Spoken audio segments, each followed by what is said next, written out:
Good morning everyone, welcome to my channel invest India. और आज आप सभी के लिए अपनी लिस्ट में कुछ ऐसे पेनी स्टॉक्स लेकर आई हूँ जो कि काफ़ी कम समय में उन्होंने बहुत अच्छी ग्रोथ दिखाई है। और ये जो पेनी स्टॉक्स हैं वो अंडर ₹1 होने वाले हैं, यानी कि ₹1 से कम के होने वाले हैं। और इनकी ग्रोथ बहुत ही ज़्यादा अच्छी हुई है।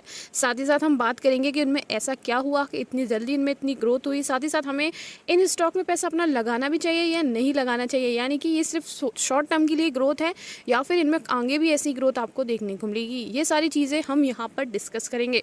उससे पहले हम बात कर रहे थे कि आखिर पेनी स्टॉक्स होते क्या हैं। बहुत लोगों का मानना ये है कि 1-2 रुपये 100-50 में मिलने वाले ही जो स्टॉक होते हैं वो पेनी स्टॉक होते हैं। ऐसा नहीं होता है। पेनी स्टॉक्स वो होते हैं जिनका फंडामेंटल्स ख़राब हो, साथ ही साथ उनका जो अंदर की जो कंडीशन है कंपनी की वो ख़राब हो, जिससे उनकी सेल्स रेवेन्यू प्रॉफिट नहीं जनरेट हो रहा हो। और इनमें कुछ स्टॉक्स ऐसे होते हैं जो 1000 रुपीज़ के भी होते हैं, कुछ 50 रुपीज़ के भी होते हैं, कुछ 1 रुपीज़ के होते हैं। लेकिन इन्हीं के बीच में से कुछ स्टॉक्स ऐसे निकल जाते हैं जो ग्रोथ करते हैं, साथ ही साथ अपने इंटरनल प्रॉब्लम्स को ख़त्म कर कर अच्छे रिटर्न्स बनाते हैं, साथ ही साथ सेल्स और प्रॉफिट में भी अपना इंक्रीजमेंट लाते हैं। तो वो स्टॉक्स यहाँ पर हम डिस्कस करेंगे, यानी कि और एक इंपॉर्टेंट बात यहाँ पर मैं ये भी करना चाहूँगी, पेनी स्टॉक जो है वो बहुत ही ज़्यादा वॉलेटाइल होते हैं। इनमें रिस्क बहुत ज़्यादा होता है। हमें पता है इनमें रिवॉर्ड बहुत जल्दी मिल जाता है, लेकिन इनके अंदर रिस्क भी उतना ही ज़्यादा होता है। तो अपने रिस्क रिवॉर्ड को देखकर ही कभी भी किसी भी पेनी स्टॉक में यहाँ पर आप इन्वेस्ट कीजिएगा। और अब हम लोग वीडियो को स्टार्ट करते हैं और देखते हैं कि वो पेनी स्टॉक्स कौन कौन से हैं। अब हम डिस्कस कर लेते हैं हमारा पहला स्टॉक, जिसका नाम है गायत्री हाईवे लिमिटेड, जो कि 0.80 रुपीज़ पर ट्रेड कर रहा है। अब हम इसके मार्केट कैप को देखते हैं तो आप देखेंगे 20.37 करोड़ का इसका मार्केट कैप है। साथ ही साथ अगर हम बात करें 52 वीक हाई की, यानी कि जो एक साल में इसने हाई लगाया है वो ₹1 का लगाया है। साथ ही साथ में एक साल में इसने जो लो लगाया है वो 0.55 रुपीज़ का लगाया है। अब हम देख लेते हैं एक दिन में इसने नेगेटिव में रिटर्न दिए हैं 5.88% के। अब यहाँ पर हम देखते हैं 1 मंथ के रिटर्न के बारे में। तो 1 मंथ में काफ़ी अच्छे रिटर्न इसने दिए हैं। आप देख सकते हैं यहाँ पर 14.29% के इसने रिटर्न दिए हैं और इसमें इंक्रीजमेंट आपको 0.10 रुपीज़ का देखने को मिल रहा है। ये आप देख सकते हैं 6 सितंबर से 11 में इंक्रीजमेंट आया, फिर उसके बाद 14 से 20 में, 25 से 28 में आपको इंक्रीजमेंट देखने को यहाँ पर मिल रहा है। अब हम देख लेते हैं पास्ट 6 मंथ में इसने 6.67% के रिटर्न बना कर दिए हैं। आप देख सकते हैं यहाँ पर 14.9 के, यानी कि जून जुलाई अगस्त सितंबर के मई जून जुलाई अगस्त सितंबर के मंथ में काफ़ी अच्छी इसने ग्रोथ दी है। 6.67% के रिटर्न यहाँ पर देखने को मिले हैं। अब हम देख लेते हैं कि गायत्री हाईवे लिमिटेड करती क्या है। तो Gayatri highway limited is a core investment company promoted by Gayatri project limited, यानी कि ये गायत्री प्रोजेक्ट लिमिटेड की ही कंपनी है, कोर कंपनी है। और अगर हम बात करें ये करती क्या है, तो आप देख सकते हैं company does construction operation and maintenance of carriageways on tolls and annuity basis, having development agreement with national and state government. अब ये जो कंपनी है वो बेसिकली, जो आपने देखा होगा, आप हाईवे पे जाते हैं उनके बीच में जो एरिया होता है जहाँ पर बहुत सारे प्लांट्स वगैरह लगे रहते हैं, जिसमें एक तरफ आपका जाने का एरिया होता है, एक तरफ आने का एरिया होता है, उसके बीच में जो लाइन क्रिएट की जाती है उसको बोलते हैं हम कैरेजवेज। तो जो कैरेजवेज है उसका सब कुछ करती है, यानी कि कंस्ट्रक्ट करती है, उसको ऑपरेट करती है, मेंटेन करती है। नेशनल और स्टेट गवर्नमेंट के साथ भी इसका कोलैबोरेशन है, यानी कि एग्रीमेंट है जिसमें ये काम करती है। It also make investment in other companies, engage in construction operation maintenance of road, highway, bridges and tunnels. Specially highway की कंपनी है जो कि हाईवे पे वर्क होते हैं, उनको उनके साथ एग्रीमेंट करके रखी हुई है। साथ ही साथ जो मेन वर्क है इसका वो कैरेजवेज का है। कैरेजवेज को मेंटेन करना, संभालना, ये सारा काम ये करती है। अब देख लेते हैं रेवेन्यू इसने कितना बनाया है। Company is a loss making entity for past few years, यानी कि पिछले सालों में ये लॉस में कवर कर रही थी। And its net worth has completely endured इन FY 2022 की अगर हम बात करें, it generated revenue from operation and maintenance income 5%, toll revenue 91% and deputation income 2% and other income 2%। यानी कि FY 20 में काफ़ी अच्छा इसने परफॉर्म किया। और आप देख सकते हैं सबसे ज़्यादा जो रेवेन्यू इसका आया है वो आया है टोल के थ्रू, यानी कि टोल प्लाजाज जो होते हैं वहाँ से आया इसका 91% का जो भी रेवेन्यू है इसका वहाँ से आया। अब हम देख लेते हैं इसकी करंट प्राइस क्या है। तो 0.8 का है, जैसे कि हमें पता ही। पी यहाँ पर मेंशन नहीं की गई है, बुक वैल्यू नेगेटिव में है, डिविडेंड प्रोवाइड नहीं करवा रही है। ROC 1% की ROC है, आप देख सकते हैं यहाँ पर। वहीं अगर हम फेस वैल्यू की बात करें, ₹2 की इसकी फेस वैल्यू है। अब सेल्स देख लेते हैं। तो 2022 के कंपैरिजन में 2023 में इसकी सेल्स इंक्रीज़ हुई है। 2022 में 6 करोड़ की थी और 2023 में इसकी 8 करोड़ की हो गई। वहीं नेट प्रॉफिट की बात करें, ऑल ओवर जो नेट प्रॉफिट है अभी तक नेगेटिव में है, लेकिन एज़ कंपैरिजन टू 2022 में आप देख सकते हैं ज़्यादा नेगेटिव में था और 2023 में कम नेगेटिव हुआ है। यानी कि 2022 में 297 में था माइनस में, और अब जो है वो 118 माइनस में हो चुका है।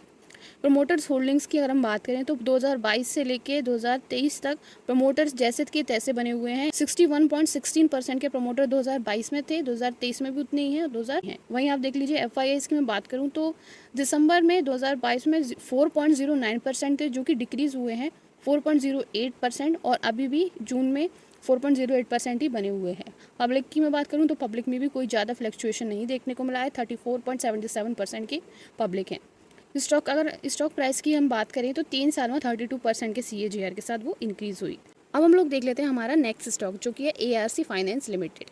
0.76 रुपीज़ पर ये ट्रेड कर रहा है। साथ ही साथ अगर हम बात करें इसके वन डे की, तो वन डे में आप देख सकते हैं -1.30% के इसने रिटर्न दिए हैं। साथ ही साथ आप देख सकते हैं फ्लक्चुएशन इसमें काफ़ी है। साथ ही साथ हम बात कर लेते हैं एक मंथ के रेशियो की, तो आप देख सकते हैं एक मंथ में इसने काफ़ी अच्छे रिटर्न्स दिए हैं 5.56% के, और इंक्रीज़ हुआ है 0.04 रुपीज़ से।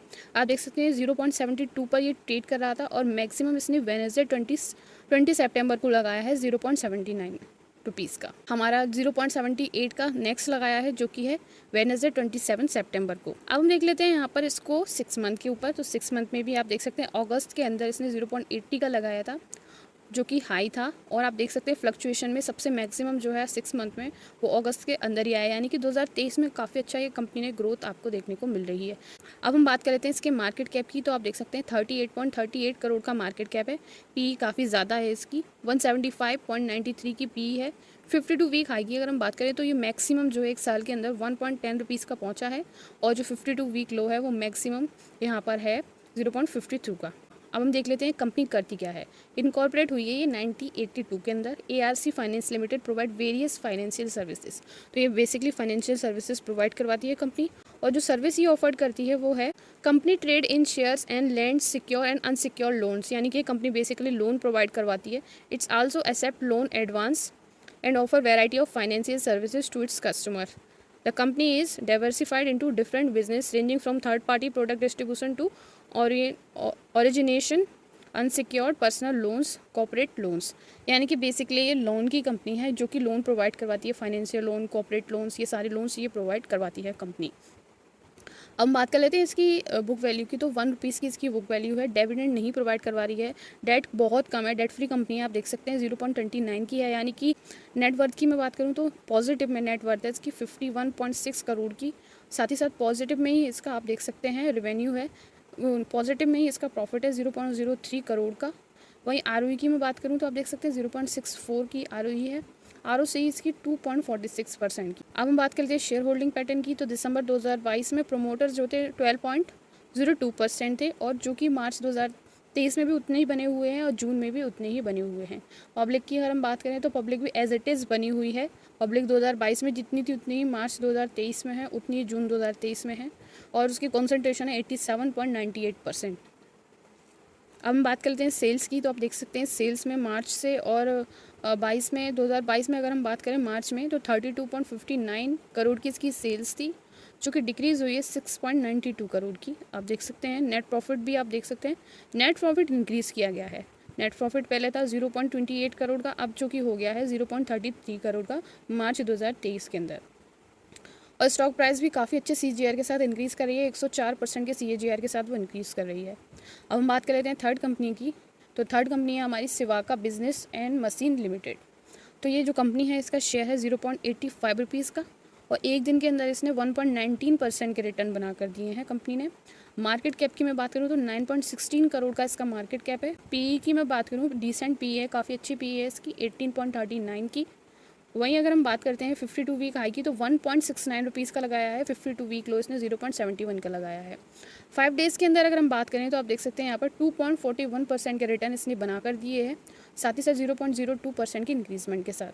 1 मंथ में नेगेटिव में रिटर्न दिए हैं इसने, माइनस में रिटर्न दिए हैं -1.16 के। वहीं अगर हम बात करें 6 मंथ की, तो 6 मंथ में इसने पॉजिटिव में रिटर्न दिए हैं 3.66 के। और अब देख लेते हैं यहाँ पर अगर हम कंपनी के कामकाज की बात करें तो आप देख सकते हैं ये स्क्रैप ट्रेडिंग करती है, कॉटन बॉल्स बनाती है, साथ ही साथ हम बात करें तो एरोमेटिक केमिकल्स भी बनाती है और एक्सपोर्ट भी करती है। यानी कि आप देख सकते हैं यहाँ पे साउथ अफ्रीका की जो कंट्रीज़ हैं वहाँ पर ये मशीनरी को सप्लाई करती है, एक्सपोर्ट मशीनरी को एक्सपोर्ट करती है। तो यानी कि कंपनी के काफ़ी डाइवर्सिफाइड बिजनेस है, कॉटन बॉल्स भी बनाती है, एरोमेटिक केमिकल्स भी आपको ये बना कर दे रही है, साथ ही साथ ये आपको मेटल्स के स्क्रैप्स भी दे रही है, काफ़ी अच्छे काम ये यानी कि डाइवर्सिफाई वे में काम करती है। स्टॉक की पी देख लेते हैं यहाँ पर हम। तो पी की अगर हम बात करें तो स्टॉक की जो पी है वो 18.1 की है, जो कि हमने पहले भी डिस्कस कर ली है। बुक वैल्यू 1.13 की है। डिविडेंड नहीं है इस कंपनी का, साथ ही साथ डेट भी बहुत कम है कंपनी की, 0.02 ही यहाँ पर डेट है कंपनी की। नेट वर्थ में बात करूँ तो 12.9 करोड़ की नेट वर्थ है। नेट प्रॉफिट इसका 0.53 करोड़ का है। अब बात कर लेते हैं शेयर होल्डिंग पैटर्न की। As it is share holding pattern में आप देख सकते हैं प्रोमोटर्स मैंशनड हैं 2022, 2023 और 2024 के अंदर। 2022 और 2023 में आप देख सकते हैं 4.11 2022 में भी थे, ऐसे ही 2023 में भी 4.11% हैं। पब्लिक काफ़ी ज़्यादा है इसमें, 95% की पब्लिक की कॉन्सेंट्रेशन है। अब हम देख लेते हैं यहाँ पर इसकी सेल्स को। तो सेल्स में आप देख सकते हैं कुछ खास इंक्रीजमेंट हमें देखने को नहीं मिला है। मार्च 2022 में 2.93 की सेल्स थी, जो कि मार्च 2023 में 2.68 की है। साथ ही साथ अगर बात करें नेट प्रॉफिट की तो 0.41 का यहाँ पर नेट प्रॉफिट था 2022 में मार्च में, जो कि हुआ है इंक्रीज़ होकर 0.55 का। अब हम डिस्कस कर लेते हैं एक और कंपनी को जिसका नाम है बिट्स लिमिटेड, जो कि 0.72 का है। और अगर हम बात करें इसके शेयर प्राइस की तो आप देख सकते हैं एक दिन में ही इसने 4.35% के रिटर्न बनाकर दिए हैं।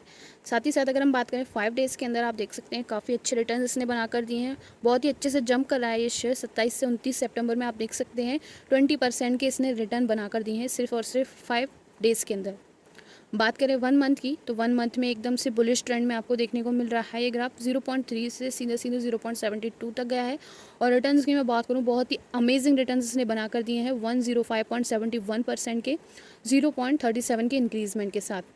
अब हम बात कर लेते हैं इसके 1 ईयर के अंदर। तो 1 ईयर में और मैक्स की बात कर लेते हैं। आप देख सकते हैं मैक्स में इसने 105.71 के, यानी कि अभी ऑल टाइम हाई पर ये शेयर चल रहा है। अब इसका रीज़न क्या है वो भी हम लोग जानेंगे, क्योंकि ये जो कंपनी है वो बेसिकली एजुकेशन रिलेटेड कंपनी है। आप देख सकते हैं bits is engage in the business of impart education in the field of art, commerce, science, computer, software. आपने नाम सुना होगा बिट्स पिलानी का, ये वही कंपनी है। Computer, hardware, business management, hotel management, engineering and technical education and all innovative field that may be useful to segment. Coaching provide करवाती है, मेनली कोचिंग रिलेटेड कंपनी है, तो इसलिए यहाँ पर इसके शेयर जो है वो इतनी जल्दी तेज़ी से बढ़े हैं। मार्केट कैप की बात करें तो काफ़ी डिसेंट मार्केट कैप है इसका 8 करोड़ का। साथ ही साथ करंट प्राइस इसकी 0.72 की है। हाई की बात करें तो 72 का हाई बनाया है इसने और 0.30 का लो बनाया है। पी देख लेते हैं 57.6 की पी है। बुक वैल्यू इसकी 1.57 की। डिविडेंड इसने 0.00% का प्रोवाइड करवाया है। ROCE और ROE दोनों ही नेगेटिव में है। यहाँ पर फेस वैल्यू ₹2 की है। डेट टू इक्विटी की बात करूँ तो बिल्कुल भी डेट नहीं है कंपनी के अंदर। नेटवर्थ इसकी है 17.6 करोड़ की। नेट प्रॉफिट इसका 0.14 करोड़ का है। शेयर होल्डिंग पैटर्न की बात करें तो मार्च 2023 के अंदर 65.07% प्रमोटर्स हैं। DIIs यहाँ पर है 0.07% के। पब्लिक यहाँ पर है 34.86% की। तो ये थे मेरे टॉप क्वालिटी स्टॉक्स जिनके फंडामेंटल काफ़ी ज़्यादा स्ट्रॉन्ग हैं। कभी भी पेनी स्टॉक आप देखें तो उनके सबसे पहले फंडामेंटल्स को चेक करें कि आगे जाके इनमें आपको ग्रोथ देखने को मिल सकती है या नहीं देखने को मिल सकती है। उनका वर्क क्या है, क्या उनका वर्क अच्छा है या नहीं, ये सारी चीज़ें आप देख सकते हैं। सो साइजन लीजिएगा। Thank you so much. अगर आपको ये वीडियो पसंद आई हो तो मेरी वीडियो को लाइक कर दीजिए, चैनल को सब्सक्राइब कर दीजिए। मिलती हूँ नेक्स्ट वीडियो में।